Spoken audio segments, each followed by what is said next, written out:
آزادی اتاریں اس پرچم کو، ہم آج بھی غلام ہیں، ہم جشن آزادی نہیں منائیں گے۔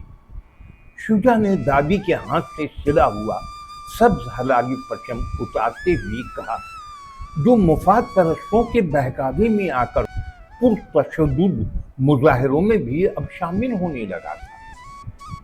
بیٹا، گھر کے بڑوں سے غلط فیصلے بھی ہو جاتے ہیں، اس کا مطلب یہ نہیں کہ اپنے ہی گھر کو آگ لگا دیں۔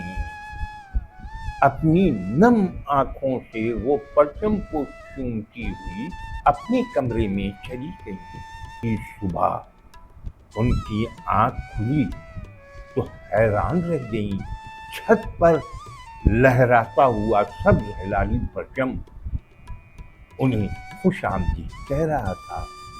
شجاع دادی کے سامنے موبائل دیکھتے بولا، اس ویڈیو نے میری آنکھیں کھول دی ہیں۔ جہاں صہیونی ریاست کا سربراہ کہہ رہا تھا مسلمان ایٹمی طاقت بن گئے، کسی طرح اس ملک کو زیر کر لیں، اس دن ہم ساری دنیا کے فاتح بن جائیں۔